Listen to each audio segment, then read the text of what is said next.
Hi, everyone. Well, our next speaker at SEG Sales Summit is Jack Daly. He's the CEO of Professional Sales Coach, 30 years, right, Jack?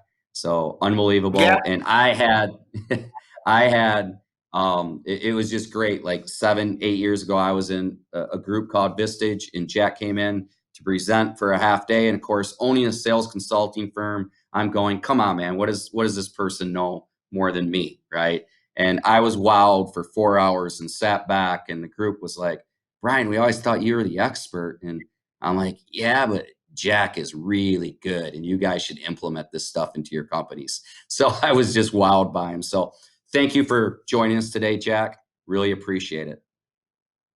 the appreciation is mine, Brian, and I really thank you for the high praise. I know what it's like to sit in a room when you've got somebody that's supposed to be a subject matter expert, and you go in with a question mark. And I've had a few clients do that, and I came out of it unscathed, so that's good. Looking forward Yeah. to it. Yeah, no, thank you. And we always like to start with, because you've coached thousands and thousands of people all over the world. And we'll talk about that more. But what I've learned through this sales summit, that every person that's extraordinary and have coached thousands and thousands of people to success, they have a story. And what people do not see is the vulnerability, the couple moments in their life, or the moment in their life they're like, this is what shaped me throughout my life to be able to do what I do today, to help people like you do, especially like you just had the largest sales training event, 22,000, right? Like what you've done is extraordinary, but would you mind sharing with us just a little bit about that vulnerability and the things that have made you who you are today? Yeah, so that one vulnerable moment, I'm not sure I can do that. But Yeah. what I can do is I can give you a couple that were truly life changing, and they came with some anxiety for sure. Okay. I'm going to go all the way back in time to when I was 13 years old, and I'm the oldest of five kids. And my brother's 3 years younger than I am, and I don't think that he ever was bought new clothes. He always got my hand me down. So I'm just trying to describe we were not a well off family, right?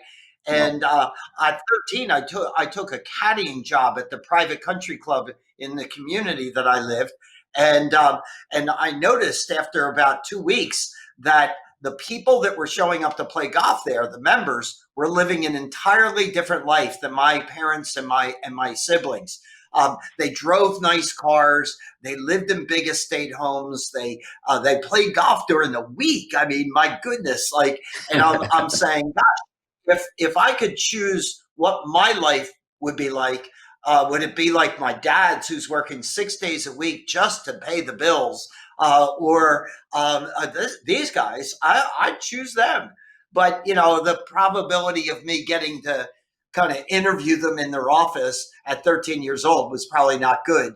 But what dawned on me was, well, wait a second, they come to my office. It's called the Country Club, and we walk side Yeah. by side for 4.5 hours. So I just asked them the questions. How did you become so successful? What would you do differently? What would you tell a 13-year-old to do, to not do, those types of things. I had this whole long list of questions. Now, I want you to think about this, Brian.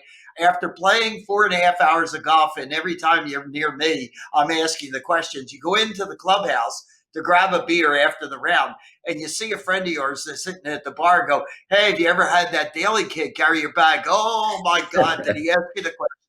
Well, 200 members later, 200 members later, after a full summer of asking questions, I heard a lot of commonalities. And the biggest one that stuck with me was you got to have goals. They got to be in writing for them to qualify as goals. Otherwise, they're New Year resolutions or dreams. Don't pick too many. And put a date when you're going to get them done, and then share them with people, because it'll put more accountability and put more pressure on you. And so at 13, I picked four goals. Where did I want to be? financially, professionally, education, and family by the year that I turned 30 years old, because that would be really old. At 13, that seemed pretty far away. I'm 70 now. It seems really far away now, too. But all of a sudden, I have my true north. How much money did I want to make, and what did I want to look like financially at 30? What did I want to do professionally? What did I want to look like from a family standpoint and an education standpoint? And once you understand what the end zone is, well, it's tying A to B in as straight a line as you can possibly do it. So to me, that set my life on a very direct course. And quite frankly, I'm still doing that today. And if people were to go to jackdalysales.com, you would see my goals are all posted for the world to see.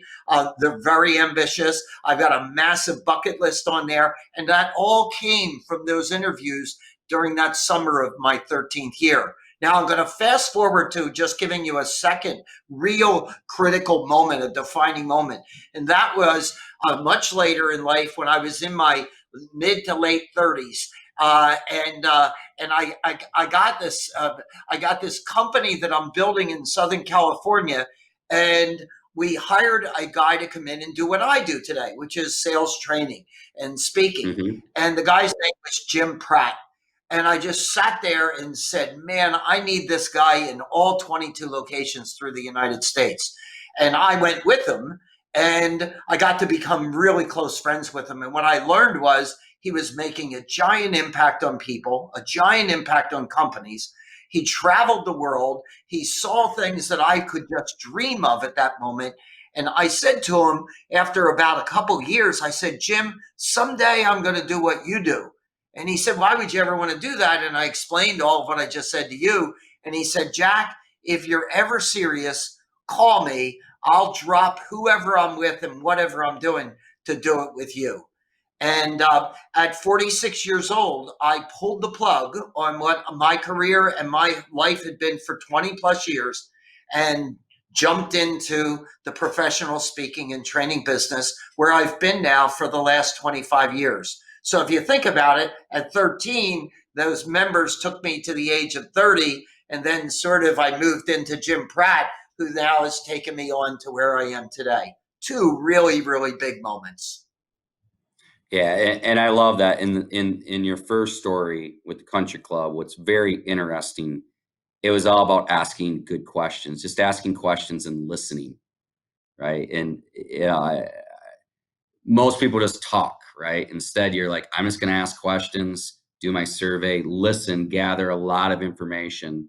And I think sometimes as sales professionals, it doesn't matter if you're a C-level person or who you are, or if you're talking to your significant other, your husband or your wife, asking great questions, you gather a lot of great information about relationships and where you want to go in life, right? Hey, So that's look, awesome. Brian, I'll say it another way, and we don't often think of it this way, but the person who asks the questions is in control, right? And Yeah. so Yeah. if we take it back to sales, if you really are in sales and you want to take control of a meeting with a prospect, the person who asks the questions is in control, not the person who's monopolizing the conversation. And so you'll differentiate yourself from everyone else out there. But I'll tell you some insight there. At 13 years old, you don't have much of a platform to occupy the conversation because you haven't had much life experience. So there's no fear of taking it over from the member as you're walking with them, right? But what Yeah. you do have to get through from a fear standpoint is actually putting your neck out there and asking the questions, right? But what I have found is when you are out there asking questions and when you're out there putting yourself at a little bit of risk, that's where the rewards are. That's where they are. Yeah, absolutely. And another point from your second example, you started your business at 46. And you think about that because probably all the presentations you've done, thousands and thousands of presentations, I'll bet you people are like, well, you must have been doing this since you're 25. You're so damn good at this. You have, but you think about it, 46 years old, it had to be a little scary to be really successful in your career. Say, I'm going to stop everything and I'm going to start over and I'm going to go be a coach speaker. Like, walk me through that journey because something I think people trying to live their dreams and think, oh God, I'm 45. How am I going to start a new career? Right. And I have friends like that. Right. Like there's no way I could start a new career. I'm 48 years old. How am I going to do that? I'm 48. So that's what my friends would say to me. And they have said that to me. Like, I'm just good. I'm not going to take that risk. So walk us through that a little bit. Uh, you are 100% correct. Very scary. Um, I had an incredible successful run in the financial services industry. Between 26 and 46 years old, I took six companies from scratch, from a startup into national firms, sold a couple to Wall Street. In the United States, I was ranked in the top 20 visible people in the financial services industry. I mean, I was a staple person in that business, very comfortable. Yeah. At one point in my life, Brian, I had a helicopter on the roof of my office with a pilot in the building. I had a jet on call at Burbank Airport. I had my own chef on the premises with my own dining area. Um, just an incredible experience. And to pull the plug on all that and think about the income you're probably Yeah. making in those Yeah. arenas, right? And all of a sudden, I went from a lender to a vendor. And where I used to be able to get through to anybody, in that business, they'd send me to go talk to the training department, which is like going to a prisoner of war camp to try to get through the training department to hire you.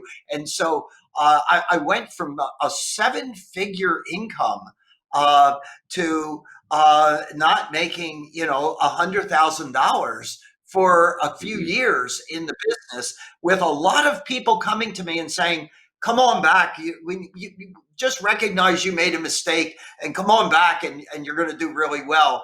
And I just lost my passion for what I was doing, and that's why I made the move.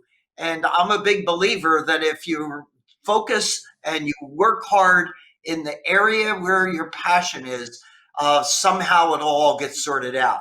But it was very tough sledding for the first couple of years, and in fact, I didn't run my first marathon until I was 46 years old, and that came about because it was a little bit like Forrest Gump. At the end of working 10 or 12 hours a day to try to figure out how do I crack the code in being a speaker, trainer, coach, as I was trying to work through that, at the end of the day, I was so stressed out that I would just go for runs, and I would just go for longer and longer runs. And all of a sudden, I'm running marathons. Through today, I've run 95 marathons, one in all the 50 states and one in all the seven continents. I'm no longer running because of fear of something that I'm passionate about, and that's running. But the running came as a result of making that giant change. The stress was enormous, but what I also have found out is that if you're not pushing the risk button, the reward button is not available either. And so, Yeah. I just encourage people. There's a big world out there with a lot of things to be done and a lot of things to pursue. Figure out the one that you're going to get the most joy from, and just go for that. So today, I have people that are asking me, "Gosh, you're 72 years old, and when are you going to stop doing what you're doing?" Why would I stop? Why don't you ask Warren Buffett why he doesn't stop? He's older than me with a lot more money. Why don't you? I've been on stage 8 times in the last few years with Richard Branson. Ask Branson why he's still in the game. It's because it's fun. We're making a difference. What else do you want me to do? I don't have a rocking chair on the porch with my name on it waiting for me. And so what I've gone on stage and told people, if I were to have a tombstone when I die, all it's going to have would be my name on it with a check mark that said, "Got that done. Let's go on." Right. And so Yeah. that's where the energy comes from. It's being in my place of passion. To think about me going back into that other world, oh my God, that's so. It just seems so about it Yeah. to me. Yeah. Yeah. Well, we talk a lot at this summit about being fearless and extraordinary. But if you don't take those risks that you're talking about, you just can't do it. And it's the mindset, right? And it's the mindset of this goal's big, but I'm going to do it. I'm going to accomplish it. I'm going to put my mind to it. I like your part that you started out with writing it down. And what's interesting is most people write them down every year. You're looking at 13 years later, like, here's who I want to be. Here's what I want to achieve. So you talk about setting goals, right? I mean, I think it's so key. Your book, Hyper Sales Hey, Brian, Growth. Yeah. let me go back to that point you just made. Yeah. Yeah. So I could give, I could write a book on just how important that summer of my 13th year was, and all of the things Mhm. that happened in my life that changed because I knew where I was headed. I wanted to be the CEO of a company that was in the money business, and I wrote it down at 13 years old. And I wanted that business to be national in size. That was my true north in my professional life. And so when I was in high school, I was in something called college prep back then, and it got to be junior year, and a guidance counselor says, "Hey, you've got to take chemistry and trig." And I'm like, "Well, I don't want that. It's not going to help me build a financial services business. I think I should have bookkeeping and business law." And they said, "Well, that's the secretarial program. That's not available for college prep." Well, I went to my dad. I went to a Catholic high school, and I said to my dad, "You're not getting your money's worth." And he said, "Well, what do you suggest?" And I said, I can't get an audience with the principal, but if you come along with me, I'll do the pitch." So I go into the principal and I showed him my goals. They were in my 4 sectors and what I was trying to accomplish. And he looked at me and he said, "There aren't one out of 1,000 kids your age that would be at this position with these goals." And he said, "I'm going to give you the okay to take business law and bookkeeping." Well, I went to college as an accounting major, uh, Mhm. and I aced the beginning year because the Accounting 101 was the same textbook we used in bookkeeping in high school. And business law was pretty much the same business law that I took in high school. So the teachers in college didn't know that I was a repeat student, and all the other guys that took chemistry and trig are pulling their hair out because it's first time.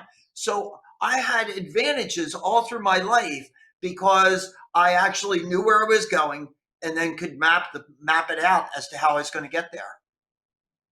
That's awesome. So another post that I read, and it was lessons from the Navy SEALs, and we're both in the people business, right? And I see this all the time. I'll go into my clients, and they're like, "Oh, my people can't sell, and they're not good," and they go on, and hiring the right people. I read the article, and I always remembered in Vistage you shared the the red, green, yellow, and if you have 10 people and sales training's all red and you go down to the bottom, you know, I don't think it's the people. It's a training problem. Right? And I remember you walking through the exercise and it was so simple, but it was like you could see 16 CEOs go, well, this is my problem right here is I'm not investing into my people. I don't have the processes in place to make my people more successful. So I would love to hear more about the Navy SEALs and having the right people. And I know, training the people the right way. And then of course, some people just can't make it through training, right? Navy SEALs or sales. So it all goes together. I'd love just to hear more about that. And I know that our audience is that's what it's all about to grow a company. And if you get that wrong, then there's a lot of frustration. There's a lot of emotional attachment to it. And, then you're dealing with people that sometimes you have to let go, or maybe sometimes it's your fault because you didn't provide the right sales training platform to make them successful. And it's very emotional, right? So I'd love just to hear from you about that. Yeah, so as a speaker, Brian, I don't think that I can avoid kind of one-liners occasionally. And so Yeah. the one-liner here is recruit for skills, but hire for attitude, right? Yep. 50% or more of success at selling in particular has nothing to do with the product, the price, the service, the strategies, the tactics. It has to do with getting up in the morning and saying, "God bless the competition. I'm going to kick their butt," right? Look, you know this. You know this as better than anybody probably. You can teach them product, price, service, strategies, Yeah. tactics, those things. But I don't know how to teach a human being how to get up in the morning and want to chew raw meat off the bone, right? But give me that character and I'll teach him everything else, right? And so that's where I come from. Now, if I double back to the point that you were making about the training and so forth, 7 years ago, I was very fortunate to write and publish a book called Hyper Sales Growth that went straight to the top of the charts at Amazon. Number one best-selling business book in 7 countries the first week it was released. Here we are 7 years later. I just saw my publisher post the top 10 best-selling books published by his company, and there's Hyper Sales Growth in like the 6th position in his top 10, and they do hundreds and hundreds of books each year. So I was amazed when I published this book because it was all about, do you have the proper systems and processes? Hmm. Do you have those in your company? Hmm. And I call it a playbook. And Yep. so what I started to talk about all over the world was this one sentence: sports teams are run better than most businesses. Now think about Hmm. that. If you're a business owner, that should hurt you, right? Like, Yeah. wow, that was really a slap in the face. But it's true. It doesn't matter if it's high school or college or professional. There isn't a coach in any sport at any level that would consider putting their players on the field without a playbook, right? So I write this hyper sales growth book and I'm inundated with requests. I want you to help my company grow like that. And I'd say, terrific. The easiest way for me to do that is to know how you're currently selling today. So just send me your sales playbook and then I'll build you the next level up. 98 out of every Yeah. 100 inquiries did not have a sales playbook. Now, what does that mean? That means that if you don't have a sales playbook, every single salesperson you have is selling it their way. My Yeah. largest sales my largest sales force, 2,600 salespeople on the streets of the United States. 2,600 people. We were operating out of over 100 offices, and I would say to them, there aren't 2,600 best ways to sell this stuff. What do you say we Yeah. figure out the best way, put it in the playbook, practice the playbook, and I bet we kick the butt of anybody else out there. You see, if you hire the person that wants to chew raw meat off the bone, and then you hand them the proven systems and processes and say, practice these, you've got to have success. Yeah. I hate that it sounds that simple, but it is that simple. It is. It's funny because we go in and we talk to business owners and CEOs all the time. They're like, we want to grow revenue. And, we build a lot of playbooks and we always ask, well, where's your revenue growth playbook? And like you said, 98, 99% of the time, they look at you and go, well, we've never built that. And I'm like, well, where is it at? And they're like, well, all the tribal knowledge is up here, but you just told me you had 30 salespeople. They don't know it. Right? Like it's great you can sell the best because you've been doing it 30 years, but those are the 30 people that have to go out and get the number and you didn't build that. Like sit down. So it's so interesting. It's so true. And like you said, you would think that would be the first thing they would do before they hired their first salesperson. So they could Um, onboard the person correctly. They could get the person ramped up. Say, here's the playbook. Let's go.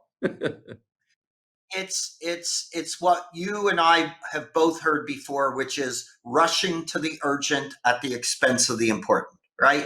And Yeah. that's why I don't think it gets done very often. You, I'm sure, speak from time to time to what's called the President's Club or the Chairman's Club, where Hmm. companies honor their top salespeople, right? And Yep. uh, I've got a client in mind here that has 440 salespeople, and they took them all to Cancun for 5 days, and they asked me to speak for 3 hours. And I followed the owner, founder, chairman of the company, privately held, and he was calling out the names of this year's Chairman's Club winners. And his son is the president. His name is Chuck. He's sitting next to me. So I inquired about what's the history of the Chairman's Club. Well, here it is. 7 years it's been in existence. And over those 7 years, something like 22 to 38 people had been honored as chairman. Now, 22 to 38 people out of 440, that's the creme de la creme, right? But what Yeah, was yeah, really enlightening was 14 of those 22 to 38 people were the same people all 7 years. Now, think about this. They have the same competitors, the same economy, the same product, price, and service, but 14 of them delivered exceptional results for 7 consecutive years. You want the answer? Find out what those 14 people are doing, put it into a playbook, get the other 400 people to practice the playbook, and everybody's boat gets lifted in the water. yeah, That's it. yeah. Uh, So true. but why is it not being done? I have no clue. But again, you wouldn't find a coach in any sport that would put anything like that out there. Yeah, absolutely. I mean, the first thing you do when you interview as a coach, you walk in your playbook and they ask you, the GM, how are you going to run your plays? Like, what are you going to do? Like, what's your personnel? What's your playbook? What's your offense? What's your defense? How do who, matter of fact, they take it to another step. Who's the person that's going to bring in the playbook with you for special teams? Right? They start chunking it out. It's not even, it's, there's many tabs to the playbook or many playbooks for different people in the organization. They take it to a whole different level, and I'll guarantee you, you know. So, and it's Belichick. Like, it doesn't matter if you like him or not. His playbook. You look at all the different coaches that carried his playbook to another team, and they said, "How are you going to do it?" And like, we're just going to do it like Bill. Here's the playbook. We're going to do this. Like, because it works, right? Like, let's just get everybody doing this, and we got a chance to win the Super Bowl. So, Well, another thing you said I think is great. Yeah, look at it this way. Nick Saban at the yeah, University of Alabama just won another national football championship. I've lost count, 6, 7 in the last 8 or 10 years. And the ones that he don't yeah, win, he's at the finals, right? But if you yeah, Google Nick Saban, the word that comes up is process. You follow the process. Now, yeah, you have built playbooks before, and I know you've encountered this. I give a playbook to a client who gives it to their salesperson. The salesperson looks at it and says, well, I've been in selling for 8 years. I've been in this industry for 6. I got my own style. Can you imagine yeah, a high school American going to the University of Alabama and telling Nick Saban, I've got my own style? And yet we tolerate it in our businesses. Uh, Look, no, you earlier were talking about recruiting. I hear it all the time. Good salespeople are hard to find. Really, show me your list. What list? If you don't have a list, you're not recruiting. How can you be recruiting yeah, actively if you don't have a target list? Right now, think about no, sports teams. If I went to Nick Saban and said, "Do you have a recruiting list?" He'd have hundreds of names on that list, and he'd been in touch with them on a regular, ongoing basis, competing with them versus the other colleges that he's playing against. Who's going to get the top talent? You've got to be proactive. You've got to allocate time to it. It is unacceptable to say you're recruiting and then you've not got a recruiting plan. You don't have a profile of what a good recruit looks like. You don't have a list of names. All you do is you go into the company and you pull into the parking lot and you say, I'm hoping that a couple are out front looking for a job. I mean, that's not recruiting. Recruiting is a yeah, process. It requires a lot of work. That's the key. Um, absolutely. you know, No, sales management is a big, big job. I think it's the most important job in the entire company when it comes to increased revenue. Because in most businesses, if you want to increase your sales, grow your sales force in quantity and quality. That's it. yeah, No matter how good I am at sales, there's only so many calls I can make, so many calls I can take, so many orders I can write. But if you gave me a half a dozen people and I trained them, then eventually with the playbook, they're going to outperform me. Well, what if instead of a half a dozen, what if it was 10 or 20 or 50? Or what if it was 2,600 salespeople? You know, Yeah. we have a lot of clients, Brian, that live in fear that their top one or two sales guys would someday quit. Uh, you know, well, I could be the top guy of 2,600, and if I quit, nothing would happen in that company. And so what I said Yeah. is, I need to scale the business by Mhm. scaling the sales team, and the person who's responsible for that is whatever title you give them. I give them the sales manager, right? And so a Yeah. sales manager's job is not to grow sales; it is to grow salespeople in quantity and quality. That's the answer on increasing sales. Yeah, absolutely. You brought up something interesting a little bit ago about recruit for skill, and I truly believe that too. We just had a client interview two people, and it's very interesting. The one person had 3 years of experience in sales, and the other person was Olympic gymnast that was just coming off the mat from 12 years. And they asked her, like, what was it like? I was homeschooled. I was on the mat for 8 hours a day, and my discipline was this. This was my day, and I want to take that and I want to apply it to sales. So my work ethic and my drive and setting goals is second to none, but I might not be the right person for the job because I don't have any sales experience. So of course I get the call back from the client and they're like, yeah, we want the gymnast, we don't really want the person with 3 years of experience. And I remember it like hits you. It's about skill, it's about dedication, it's about work ethic, it's about setting goals, everything you're saying. In skill will always be a lot of times a person that might have 10 years of experience, but they just don't do those things that maybe someone like that may not be in sales. So would you talk about like that skill level and the importance of that? And salespeople aren't just like I got to hire 10 people with 10 people with all sales experience and I'm going to hit my number. That's all I got to do. Right. Can you talk a little bit about that? Yeah, I'm gonna go back to sports. So Hmm. at 58 years old, um, I decided that that year I was going to do an Ironman. Now, think about what an Hmm. Ironman is. Starts with a 2.4 mile deep water swim on the clock, then a Yeah. 112-mile bike on the clock, and then 26.2 mile run on the clock. The interesting thing about being 58 is that I did not know how to swim at 58.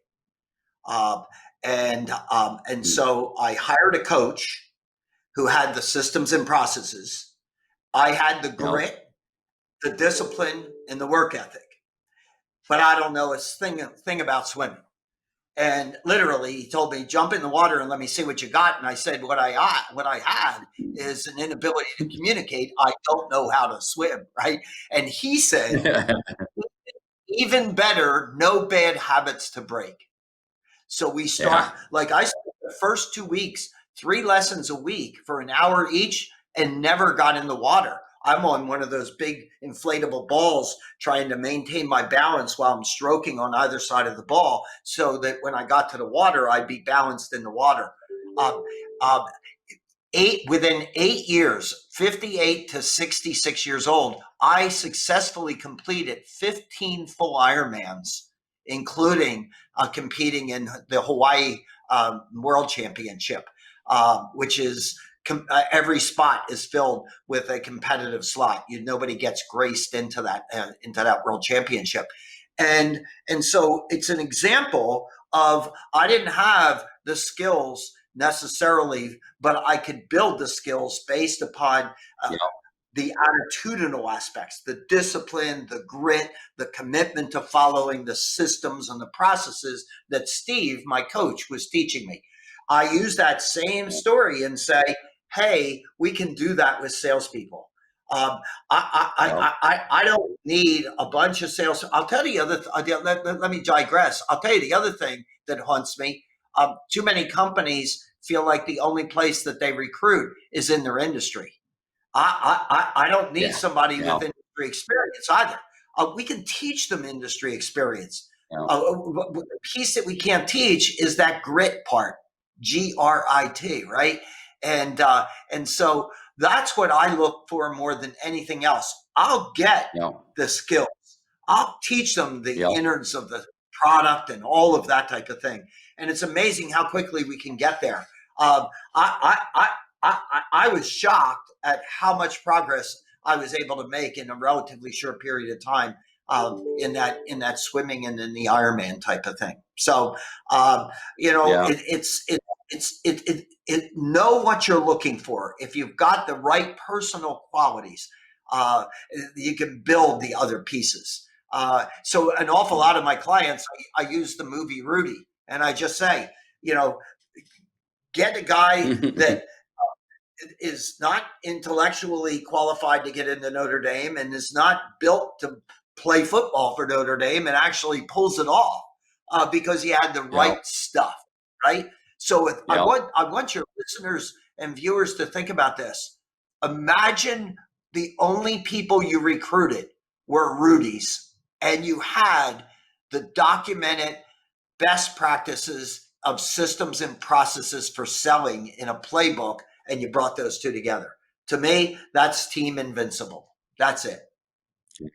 Yeah, absolutely. And for everyone listening out there, we also don't mean that you don't want to hire salespeople with experience because they also have the grit.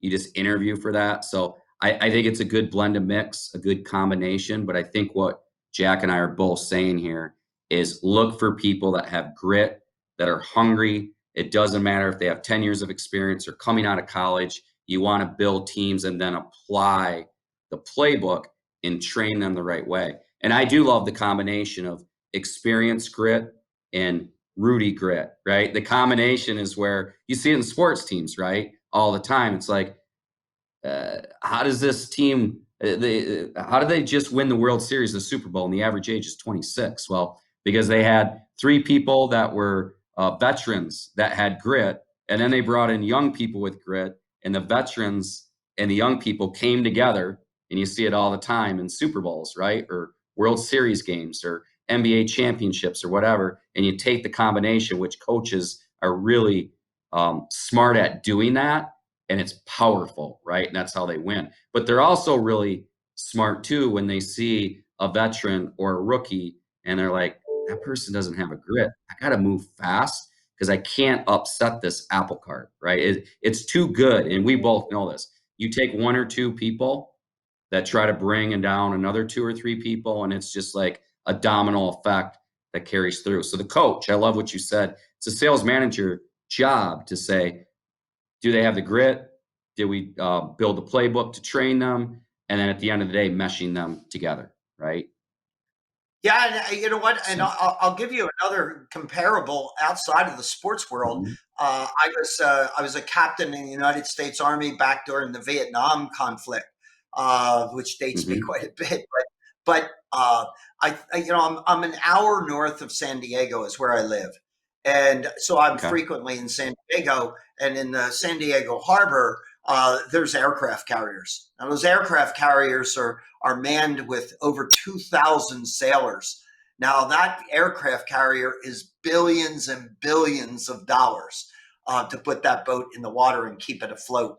Um, I don't know what the average age is of those 2,000 sailors, but I guarantee you it's in the 20s. And so the oldest guy on the boat might be the captain, and he might be in his 50s. But most of the boats go operating because of these kids. So how do these teenagers and 20-year-olds successfully represent us in the military service? It's all about the process, the system, the yep, playbook, and practice. And I was in, and you spent more time doing that than you did anything else. How many times did I have to yep, take apart absolutely, my rifle and put it back together again and do it blindfolded? All of that over and over and over again, such that you can just do it in your sleep. I'm here today, some 50 years later. I was in the precision drill team. I can still spin a rifle and flip it over my shoulder and go four rows back, and the guy will catch it perfectly in his hand. How does that happen? Practice, practice, practice. But yep, go and ask salespeople where they're practicing and how often, and you're going to get a blank look. The overwhelming majority of Yeah, salespeople, in my opinion, don't practice. The only time they practice is on real deals. yeah, Let's go absolutely. practice on this So other so aspect, true. right? Yeah, yeah. These are Or, these are this is not practice in the mirror with yourself. Go this. practice in the mirror with yourself, right? It's like actually, I have found it's harder to look at yourself in practice because you critique yourself the hardest. But when you stare at yourself, you talk, you're like, that's terrible. I do that all the time. Like I'll look and I don't like myself when I listen to myself. So I'm my biggest critique, right? Like nobody likes to show up on camera and say, hey, record this and let me practice by myself, right? And then you take it back and you look at it.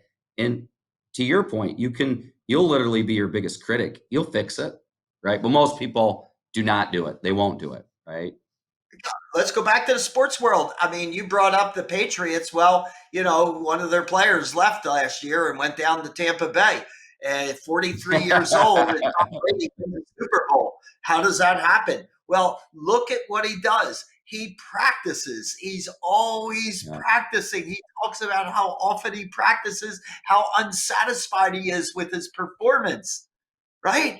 I mean, yeah, he impresses upon the young guys, as you said. He's the veteran. He's setting the example. This is how we get to a level of excellence. This is how you become the greatest of all time. You do it by being unsatisfied with your performance at every level and practicing to get better.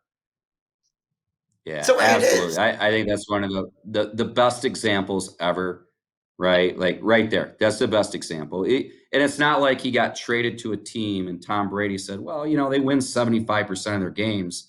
I'll just go over there and Super Bowl there. He's like, no, I'm going to pick a team that they don't even make the playoffs.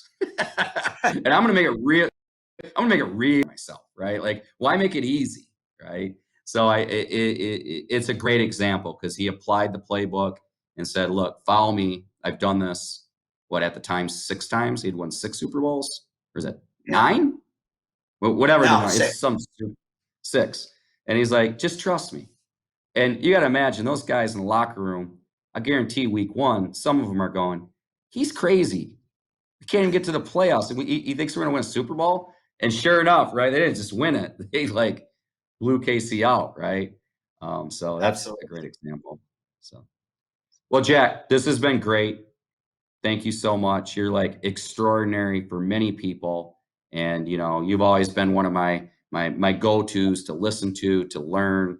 So I really appreciate it, and I know that if people haven't bought the Hyper Sales Growth book, they should do it right now. They're trying to take their organization to the next level, and we're just thank you for sharing today. We really appreciate you and thank you. My pleasure. My frustration, Brian, I don't have a lot of it, but I have one big piece, and Mhm. that is knowing how well the stuff that we talk about works, because we see it with people that actually apply, right? But how so few people take action. It's sad. It's very sad.